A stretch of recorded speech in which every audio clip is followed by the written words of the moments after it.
It's Wednesday, October 18th, 2023. Please make sure to like, share, and subscribe. We have a lot to talk about today. Before I start the video, I want to let everybody know I'm going to be putting some training videos up over on my X account, so you can just look me up on X, Jeremiah Babe. I'll probably put some things up maybe on Facebook too, things that they don't really like here, so I'm going to respect YouTube, but we're going to put some range videos, some training videos. I'm going to start having some people come on who can give recommendations on CPR, tourniquets, medical first aid. We'll talk to other people who are just, maybe in law enforcement, things we can do to better ourselves, to defend ourselves, to defend our homes and things of that nature. So go over to Twitter, X, and look me up and make sure you're a follower. I'm going to start putting some videos up over there probably in the next possibly a few days to next week. As the weather's cooling down here, we're going to get out to the range now quite a bit. And I think that that's going to be very, very important. And I'm going to put a couple more of my friends on there, and so they can chime in on some ideas, again, about, first aid, tourniquets, training, getting more fit, getting more proficient, things like that. So check that out. Just pull my name up, Jeremiah Babe, over at X. Make sure you begin to follow that channel, because we're going to start doing some things over there. But without further ado, let's talk about what's happening with the U.S. economy right now. Markets did not fare too well today. Dow Jones was down 332 points. NASDAQ down 219. Oil was up $1.59 today. As I make this video, gold is up $26. Gold now is literally about $100 away from its all-time high, and nothing has even happened yet. Think about that. We're not witnessing a massive depression yet here in America. We don't have any acts of terrorism taking place here. Things have been pretty stable in the Middle East right now. There's been no invasion yet. I'm sure that that's going to happen very, very soon. But right now, there's been quite a lull, and we're looking at gold around $100 from its all-time high. So very, very interesting. But as we watch what's happening across the globe and what's happening here, things are very, very shaky. Looking at the 30-year fixed rate on a mortgage today, we just hit 8% for the first time since 2000. This is going to be more of a problem for the housing market. I have to ask this question: who right now in their right mind would go and buy a house? I would not do it. I highly advise against it. This is not financial advice. This is me just thinking out loud. If you were a family member, if you were a close friend of mine, I would say do not buy a house right now. We're going to see price reductions. As many of you know, I'm looking in the southern part of the country, and I saw 2 price reductions yesterday of over $100,000 each. I'm seeing more and more price reductions. I'm seeing more homes coming on the market. There are new homes being built. Inventory is going to rise, ladies and gentlemen, while the inventory of qualified buyers shrinks. So if you have good credit, if you put some cash away, you're going to take advantage of some opportunities here, but you have to be patient. But who right now can even buy a home at 8%, and who would buy a home at 8%? And remember, that's excellent credit. That's 20% down. If you don't have 20% down and you have a FICO of 620, 640, I would probably assume that you're paying around 9% now for a 30-year. Who can do that? Who would do that? My advice, and this is just me, is sit tight, stack cash, wait it out, be patient, because more inventory is coming. More and more people, homeowners, are going to be forced to have to sell, unfortunately. And the sellers out there right now, they're going to be forced to wake up and reduce prices further, or they're just not going to be able to sell. Something's going to have to give here, ladies and gentlemen. This is a war of attrition between buyers and sellers. And typically, it's the sellers that lose, and they're going to lose again on this one. The hedge today is mortgage rates hit 8%, U.S. housing affordability at lowest level since the 80s. Boy, I thought we had such a good economy. So if you buy a home right now, say at $400,000 with 20% down, your monthly payment today is nearly $1,000 more per month than it would have been 2 years ago. Treasury yields, the 2-year, the 10-year, the 30-year, at their highest levels in 16 years. This is playing a critical role, ladies and gentlemen, in mortgage rates, especially the 10-year.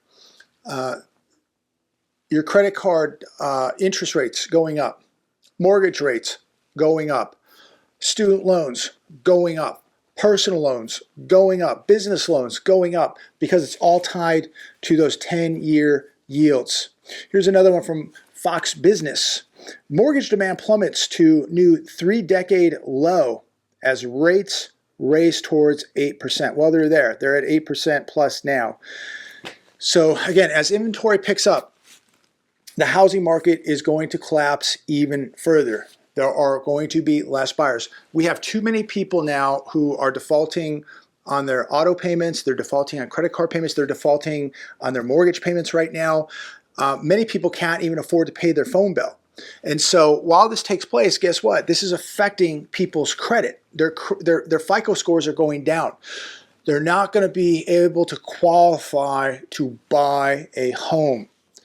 So the people out there who have been able to control themselves, control their spending, who've been patient, who have been racking up capital, working hard, working the side hustles, paying down their debt, you're going to, I believe, really capitalize on this. Unfortunately, I believe a lot of people are really going to get hurt here because they could not control their spending habits. Many people bought more house than they could afford. Many people paid more than the house was really even worth. Many people bought a house sight unseen. They didn't do inspections.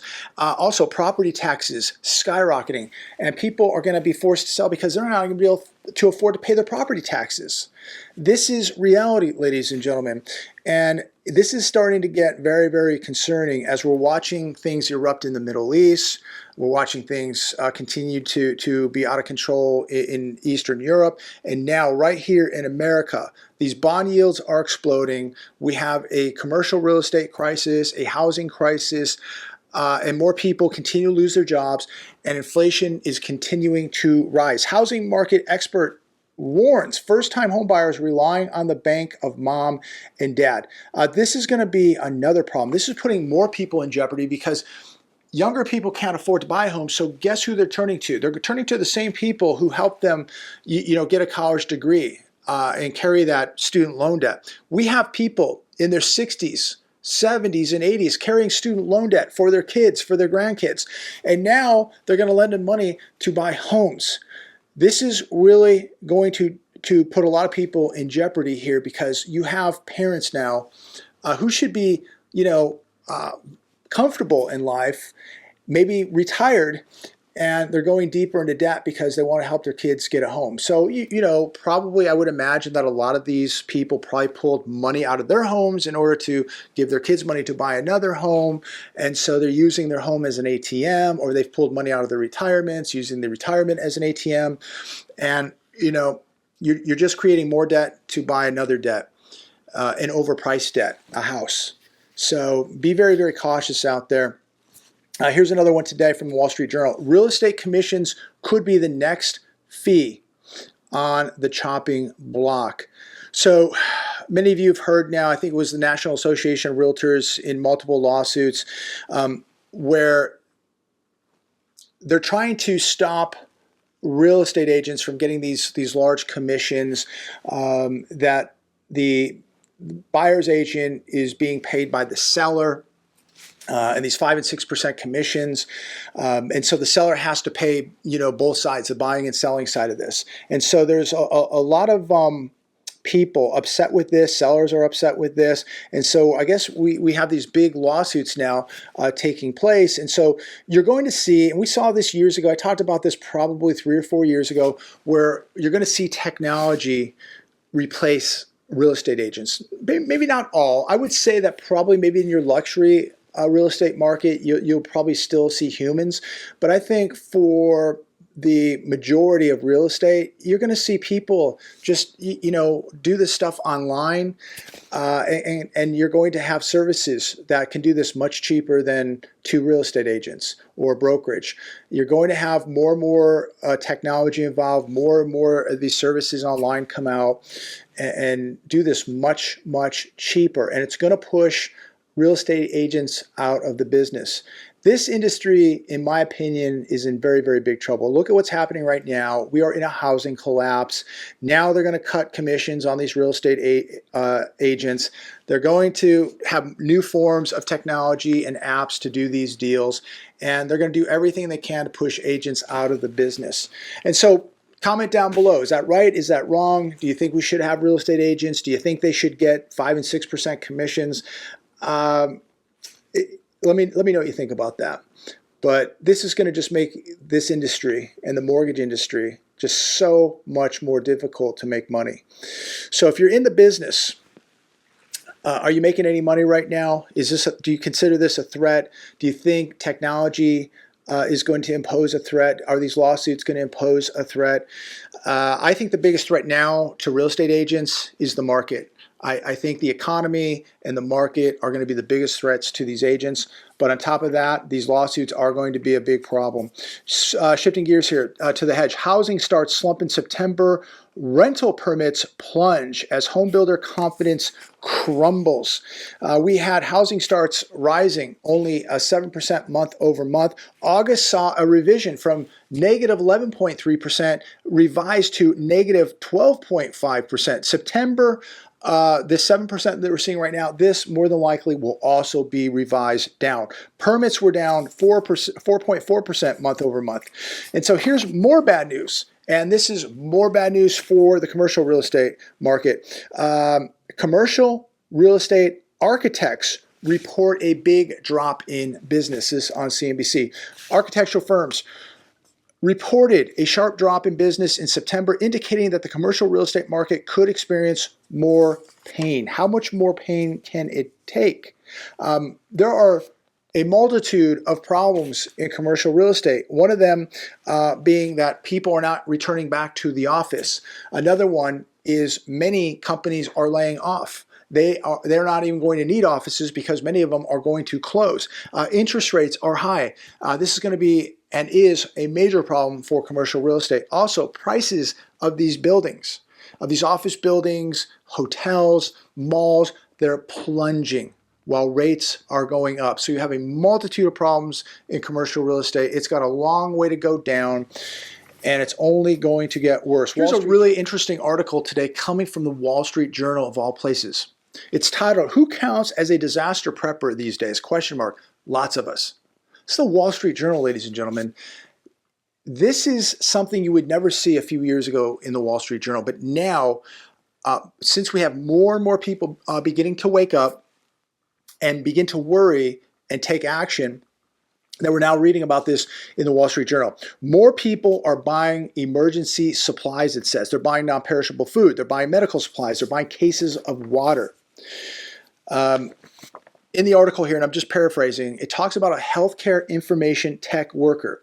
And he says that if you would have told him a few years ago that he would have 4 packed bug-out bags hanging in his Kansas City, Missouri pantry, he wouldn't have believed it. More people are preparing for emergencies, ladies and gentlemen. People are becoming more aware of the problems. They're becoming more aware of this economy that they continue to tell us that the U.S. consumer is resilient, the economy is resilient, but more people now are putting the food away, the water away, the supplies away, the medical supplies away, because they're getting worried. And this is when you know that we're getting very, very close to some serious events. When you have people who just recently would have never done this, now the average individual is waking up and taking action. And I'm glad to see it, but we still have way too many in this country not prepared. But I'm happy to see that more people are beginning to wake up. And I hope more people wake up today. But when you read this in the Wall Street Journal, It's an eye-opener. It really is. And this doesn't mean like you have to go out and get a bomb shelter or live underground. This just means like, look, you should have some food and water put away. And there's no doubt you should have security put away beyond all things to protect your food and water, to protect your family. If you have the ability to maybe have other locations, you should have some bug out bags packed and ready to go, because if you have to leave your home and go somewhere else, if you have that option, if it is an option, that's a great idea. You know, what's wrong with having some extra candles or flashlights or food or water, medical kit, trauma kit, a couple tourniquets? This stuff could save your life, ladies and gentlemen. Pray to God you never have to use it, just like auto insurance. You pray to God when you leave the house today that you're not going to get in a massive car accident and you have to use your insurance. But you sleep a lot better knowing at night that if something happens, you have a plan, you have at least something to fall back on. Here's another one from the Hedge today. The administration drafts $100 billion Ukraine Israel foreign aid package. I'm not going to get political here, but again, where is this money coming from? Who is going to pay for this? How much more inflation does this cause? How can we pay for this as a bankrupt nation? Comment down below. Again, this isn't being political. This is just an economic question. Where is the money coming from? Who's going to pay for it? How are we going to pay for it? I'm going to close with these last two articles. It's so imperative that we are paying attention everywhere. Inside the house, when we're out, when we're at the grocery store, when we're at the mall, when we're at the park, when we're driving. It's so important. Woman in critical condition after randomly being pushed into moving New York City subway. This reported by the New York Police Department. 29-year-old woman was pushed by a stranger into an oncoming moving train. She hit her head, bounced off the train, hit the ground, and she's in critical condition. This happened at a Manhattan subway station. Now, I don't know if she was just standing there. She might have been on her phone. Again, ladies and gentlemen, please don't be in public and staring down at this thing. It's going to get you in trouble one day. It really is. It really is. Now, I'm not saying she was on her phone, but I would probably bet that she was. But even if you're not on your phone, you got to be 360 degrees paying attention. Especially, you know, in areas like this where there's lots of people, a subway. There's been so many stories coming out of the New York subways. So many people pushed onto trains, babies thrown onto train tracks. It's appalling. You've got to be looking out for yourself. Here's another one today. And I watched this on multiple sites last night. This from the Chargers-Cowboys football game. I don't know, was this Monday night? I believe it was Monday night. I don't know what day it was. I don't follow football, but it was a Chargers-Cowboy game. Fight erupts all over SoFi Stadium, which is out here in LA. And I'm watching this, multiple videos. You can Google it. It's all over the place, just Chargers-Cowboys football fight. And first off, there is no doubt most people do not know how to fight. People are in the state. This is not actually in the football stadium where they play the game. This is more like in the food area where you enter in the stadium, but not out in where they're, you know, the part of the stadium where you sit and watch the game. And there's about, I don't know, a dozen to 20 people fighting. And again, most people no doubt have no ability to fight. I mean, they're doing like this and, you know, this and huge haymakers, and people are spilling their beers and they're slipping and falling on the ground. And somebody did get really hurt because they did fall on the ground. I don't know if they hit their head or what happened, but one person was severely injured. But, you know, people just, you know, doing, you know, like Wing Chun, Sui, you know, kind of stuff. And just, you know, ridiculous. Falling down. I mean, these are like adults falling down into puddles of beer, fighting with one another at a football game. And I have to bring this up again because this is our society today, ladies and gentlemen. And you look at how violent people will get, whether they know how to fight or not. when you have humans, swinging at you with haymakers or kicking you after you slid on a pile of beer, you can get hurt. You can fall down. You can hit your head. Somebody kicks you in the head. It doesn't take much to do damage. But I'm just watching these adults dressed up in football jerseys like they're 9 years old, fighting one another in puddles of beer. And I'm thinking, again, as I always do, what happens when the checks stop arriving? What happens when the lights go out? What happens when we have an EMP? What happens when people get hungry? These are the type of people you have to worry about. Now, first off, I just don't put myself in these situations. I just don't really like hanging out with people in general. Not that I don't like people, but I really don't like crowds. And because you just know that, especially when there's a lot of booze and a lot of people, that you're putting yourself in a situation. But I'm just not a person that likes crowds. I'm a very private person. And so, not that I have anything against anybody, but I'm a very private person. But, look, maybe you like crowds, maybe you like being around a lot of people, and nothing wrong with that. But if you do, you have got to really use caution when you put yourself in these type of environments. But again, I just think, like, what happens when the lights go out? What happens when these people get hungry? What are they capable of doing if they're capable of putting people in the hospital at a football game? Comment down below, ladies and gentlemen. It never ceases to amaze me how fast we are falling. As a society, as a country, as an economy, it's just all falling. Pray for this country, ladies and gentlemen. Stay strong, stay close to God. Pray for protection and direction. We're going to need it without a doubt. But these things are out of our control. What we can't control is us. We need to be looking out for us, ourselves, our families, and taking the correct, responsible moves in order to secure our safety mentally, physically, and financially. We cannot control what's going on in the rest of the world or what's happening all around us. We can control only what's happening in our small realm. And again, we've got to be looking out what's happening, financially, what's happening spiritually. All this is going to affect us one way or another. And so we've got to make sure that we can protect ourselves and our families mentally, physically, spiritually, and financially. Have a great day. Comment down below. Please like, share, and subscribe. God bless.